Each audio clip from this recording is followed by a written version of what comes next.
அவனவனுடைய திறமைக்கு தக்கதாக. திறமைக்கு, அந்த வார்த்தையை அண்டர்லைன் பண்ணிக்கோங்க, திறமைக்கு தக்கதாக.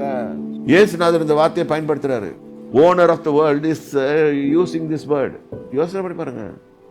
அப்ப ஒரு ஆளு திறமை குறைவா படிச்சிருக்காரு இல்ல, பர்பஸ் வித்தியாசம். அது ஒவ்வொரு மனுஷனுக்கும், ஒருத்தர் டாக்டரா படிச்சிருப்பாரு, ஒருத்தர் என்ஜினியர் ஆகணும்னு படிச்சிருப்பாரு, ஒவ்வொருத்தர் ஒவ்வொரு மாதிரி.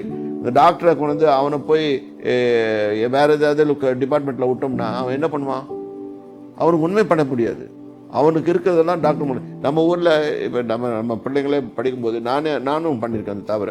பிள்ளைங்களை படித்த உடனே நீ என்ன ஆகுற, இப்படி ஆகுறியா, இப்படியா இதான் எனக்கு ஆசை. நம்ம ஆசையை அவர்கள் மேலே திணிக்கணும். அது மாதிரி திணிக்காதீங்க. கர்த்தர் அவங்களுக்குன்னு ஒரு இதை பண்ணி தான் வச்சிருப்பாரு. அதில் தான் சொல்கிறேன், அவர் தகப்பன், அவர்களுக்கு பிள்ளைகளுக்கு தகப்பன், அவருக்கு தெரியும் எப்படி என்ன செய்யணும்னு சொல்லிட்டு.